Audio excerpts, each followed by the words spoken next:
ठीक है, आ रहा है, ठीक है। देखो न्यू टॉपिक है जिसमें कि हम लोग सेलिंग प्राइस, कॉस्ट प्राइस वगैरह के बारे में पढ़ेंगे, ठीक है। तो अभी मैंने आपको डिस्काउंट समझाया। एमपी का मतलब जो भी मार्क्ड प्राइस है, बुक पर नहीं, बुक पर भी होगा, जींस पर भी होगा, और मोबाइल फोन का भी एमआरपी होता है। एमआरपी बोलते हैं ना, वही marked price, marked retail price. Retail क्या? मैक्सिमम रिटेल प्राइस, वो मार्केट नहीं होता, मैक्सिमम रिटेल प्राइस। मैक्सिमम मतलब क्या होता है कि कोई दुकानदार जो है ना, इसको अधिकतम इसी कीमत पर बेच सकता है। मैक्सिमम रिटेल प्राइस यानी जिस प्राइस पर अगर 100 रुपीज उसके ऊपर है तो वो 90 में भी बेच सकता है, उसकी मर्जी।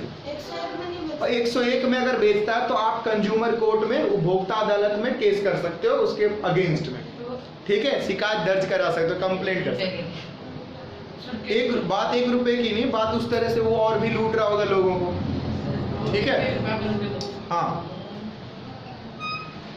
तो डिस्काउंट यानी मार्केट प्राइस में से सेलिंग प्राइस क्या कर दोगे? माइनस, तो क्या आपका निकल के आएगा? डिस्काउंट। इसी तरह से देखो, शोर नहीं बता दो। उसके बाद अगर आपको प्रॉफिट निकालना हो तो देखो सेलिंग प्राइस में से आप क्या करोगे? कॉस्ट प्राइस माइनस कर देंगे, माइनस कर दोगे तो क्या आ जाएगा? Selling price. सेलिंग प्राइस का मतलब हुआ कितने में बेचा गया और आपने उसे कितने में खरीदा है। और कॉस्ट प्राइस का मतलब कितने में खरीदा। हाँ, तो कॉस्ट प्राइस से ज्यादा होगा सेलिंग प्राइस, तभी प्रॉफिट हुआ है। यानी कॉस्ट जितने में खरीदा गया और एसपी यानी जितने में बेचा गया, तो ज्यादा में बेचा गया होगा तभी तो प्रॉफिट होगा, तभी होगा ना प्रॉफिट। तो प्रॉफिट इज इक्वल टू क्या होगा? SP minus CP. इसी तरह से देखो, अगर लॉस हो गया हो यानी सीपी ज्यादा होगा तो सीपी में से एसपी माइनस कर दोगे तो लॉस निकल के आएगा। तो ये 3 फॉर्मूले आपको समझ में आया होगा? Yes sir. डिस्काउंट, प्रॉफिट और लॉस। अब इसी 3 फॉर्मूले से आप इक्वेशन के फॉर्म में अरेंज करके आप अलग अलग और फॉर्मूला को फॉर्मुलाइज कर सकते हो। फॉर एग्जांपल जैसे देखो, डिस्काउंट इज इक्वल टू है एमपी माइनस में एसपी।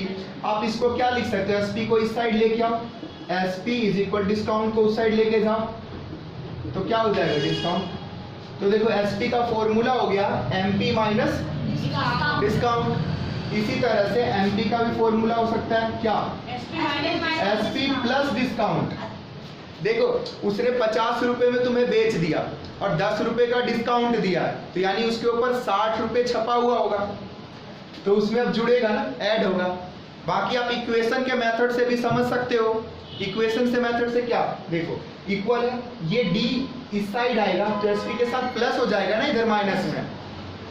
एलएचएस आरएचएस इस साइड माइनस में है तो वो इस साइड आके क्या होगा? प्लस। तो MP is equal to SP plus discount. तो इट मींस कहने का मतलब ये है कि आप इस सब को आप इधर उधर करके यानी एलएचएस आरएचएस रिमूव करके, हटा करके अलग अलग फॉर्मूला निकाल सकते हो। नहीं तो मेनली आपको ये 3 फॉर्मूला याद रखना है। Only these 3 formula you have to remember, keep in your mind. तो आपको याद रखना है। अब इसी से और भी फॉर्मूला होता है, डिस्काउंट परसेंट का सुना होगा, discount percent, loss percent, profit percent, percentage में। तो देखो डिस्काउंट परसेंट, डिस्काउंट किस पर मिलता है? एमपी पे मिलता है। एमपी मतलब मार्क्ड प्राइस पर, जो उसके ऊपर एमआरपी छपी हुई है उसके ऊपर मिलेगा कितना? डिस्काउंट। तो डिस्काउंट परसेंट का मतलब होता है डिस्काउंट इन अपॉन में एमपी इंटू में 100 और लगा दो परसेंटेज। ये हुआ इसका फॉर्मूला। एग्जांपल से देखो समझा रहा हूं। मान लो 200 उसके ऊपर मार्क्ड प्राइस है, ठीक है, और आपको उसने दे दिया 180 रुपीज में। तो आप पहले तो डिस्काउंट निकालोगे, 200 में से 180 माइनस करोगे, 180 माइनस करोगे कितना बचेगा? 20 बच जाएगा। अब देखो 20 क्या हुआ? डिस्काउंट। तो फॉर्मूले के अकॉर्डिंग क्या रखोगे? डिस्काउंट 20 यहाँ पर और मल्टीप्लाई बाय 100 इंटू परसेंटेज। तो देखो कैंसिल हो गए 2 से 2, ये 0 से 0 हो गया, इस 0 से 0 को, या ये 2 0 से 2 0 ऐसे यूं समझ लो, ठीक है। ऊपर कितना बचा 20, नीचे में 2 10% का परसेंटेज, discount। यानी 10% का डिस्काउंट। तो डिस्काउंट परसेंट कितना हुआ, यानी 200 में से उसने 20 का डिस्काउंट दिया। तो डिस्काउंट परसेंटेज कितना, दो चीजें हैं, डिस्काउंट और डिस्काउंट परसेंटेज, डिस्काउंट और डिस्काउंट परसेंटेज।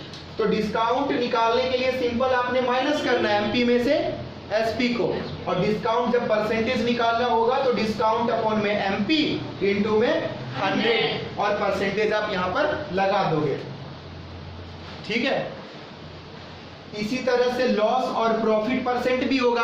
अब सिमिलरली इसी तरह का फॉर्मूला उसका भी होगा।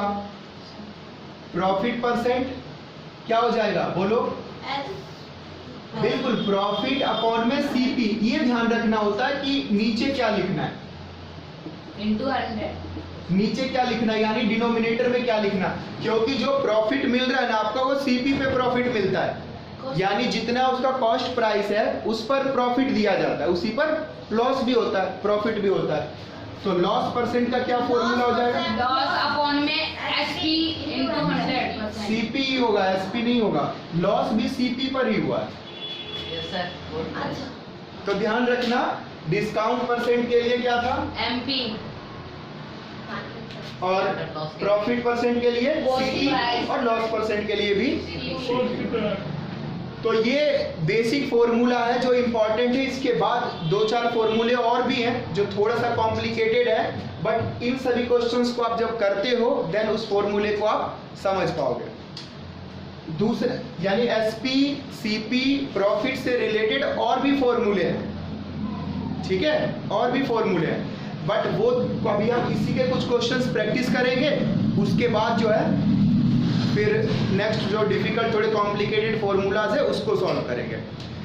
एक थोड़ा सा दूसरा डिफरेंट कॉन्सेप्ट, डिफरेंट कॉन्सेप्ट क्या है, अभी मैंने यहाँ पर आपको रेट, टाइम, अमाउंट, प्रिंसिपल ये सब लिखवा है। तो देखो ये सब क्या होता है कि सपोज करो एक क्वेश्चन तुम्हारे दिमाग में दे रहा हूँ, सपोज करो आयुष को पैसे की जरूरत है, तो इसने 10,000 रुपये आशुतोष से उधार लिया।